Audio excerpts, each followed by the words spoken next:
یہاں سے فوجیں چلیں گی، سیاہ علم برآمد ہوں گے اور کوئی طاقت انہیں روک نہ سکے گی، ان کا منہ پھیر نہ سکے گی، یہاں تک کہ وہ ایلیا حضور کے زمانے میں یروشلم کا نام تھا، یہاں تک کہ ایلیا میں جا کر نصب ہو جائے.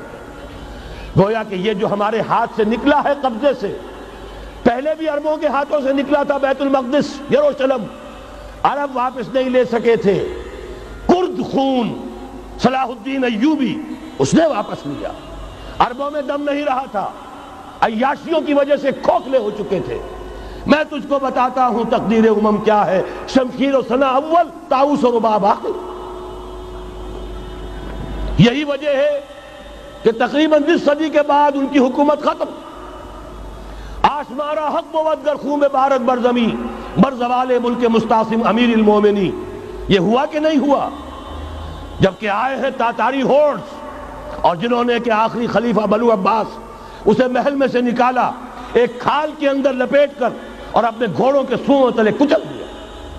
عرب معزول کر دیے گئے تھے، لیکن اب دوبارہ عربوں کو جب سہارا ملا ہے، لیکن اب بھی انہوں نے کہیں اسلام قائم نہیں کیا. کوئی روس کا غلام رہا، کوئی امریکہ کا غلام رہا، کسی نے اس کا ساتھ دیا، کسی نے اس کا ساتھ دیا. تہذیب ہے تو مغربی، تمدن ہے تو مغربی، وضع میں تم ہو نصارہ تو تمدن میں ہنود. یہ مسلمان ہیں جنہیں دیکھ کے شرمائے یہود. یہی معاملہ جب ان کا ہوا تو اب اللہ تعالیٰ کی طرف سے ان کے اوپر وہ عذاب کی بھٹی گرم ہونے والی ہے. لیکن اس کے بعد پھر یہاں سے جائیں گے وہ جو ان کی مدد کریں گے، اور یہ ایلیا کو واپس لینے والے یہ مشرق سے چلنے والے لشکر ہوں گے. یہ اسی علاقے میں جب انقلاب آ جائے گا، یہ علاقہ خراسان اور پاکستان، جب یہاں نظام خلافت قائم ہوگا، یہاں سے اسلام کی توسیع ہوگی، اور یہاں سے جانب مشرق ہند اور جانب مغرب یہ جو یہودیوں کا سیلاب آ رہا ہے، ان دونوں کا مقابلہ کرنے کے لیے انشاءاللہ العزیز، ورنہ یہ اصابتان جو ہے ایک حدیث میں جمع کرنے کی کوئی اور حکمت ہو نہیں سکتی.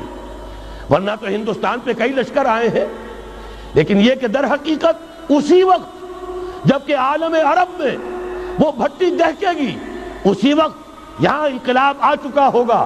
ایک طرف یہاں سے مدد کے لیے لشکر جائیں گے کہ جو مسلمان عرب جو ہیں ان کی مدد کریں گے، حضرت مہدی کے جھنڈے تلے لڑیں گے، حضرت مہدی کی حکومت کو مستحکم کریں گے، یؤتون علی المہدی. دوسری طرف وہ ہندوستان کی طرف پیش قدمی کریں گے، اور یہیں سے جیسے اس وقت سیلاب نکلا تھا جزیرہ نما عرب سے، ایک داہنی طرف ایک بائیں طرف، ایران، افغانستان، ترکستان، ادھر مصر، لیبیا، الجزائر، مراکش، موریتانیہ، اسی طریقے سے انشاءاللہ اسی علاقے سے اس کا آغاز ہوگا اور بات آگے بڑھے گی. تو غرض اصل حاصل کیا ہے؟ یہ ہونا ہے، پچھلے آثار ثابت کر رہے ہیں کہ ہونا ہے، حضور کی احادیث بتا رہی ہے کہ یہی سے ہونا ہے. ہوا صرف یہ ہے ہم بھٹک گئے، ہمیں اپنی منزل یاد نہ رہی. میں تو بہرحال ان لوگوں میں سے ہوں جنہوں نے نعرے لگائے تھے پاکستان کا مطلب کیا، لا الہ الا اللہ. میں سن 46 میں یہاں حبیبیہ ہال میں قائد اعظم نے مسلم اسٹوڈنٹ فیڈریشن کے جس اجلاس کو خطاب کیا تھا، ضلع حصار سے جو 2 ڈیلیگیٹ آئے تھے ان میں سے ایک میں تھا. میں نے بہرحال اس تحریک میں بھی حصہ لیا ہے، ایک ننھے کارکن کی حیثیت سے لیا ہے، پھر حالات کو بدلتے اپنے آنکھوں سے دیکھا ہے. ہم کہاں سے کہاں جا پہنچے ہیں. ضرورت صرف اس بات کی ہے کہ آج ہمارا حال یہ ہے، ہماری قیادت، ہماری سیاست ان لوگوں کے ہاتھ میں ہے کہ وہ فریب خوردہ شاہی کے پلاح و کرگسوں میں اسے کیا خبر کہ کیا ہے، تب وہ تابع جاویدانہ. ان کی تہذیب مغربی، ان کی ذہنیت مغربی، ان کی وضاقتہ مغربی، ان کا تمدن مغربی، ان کی سوچ مغربی، ان کے سارے اطوار مغربی.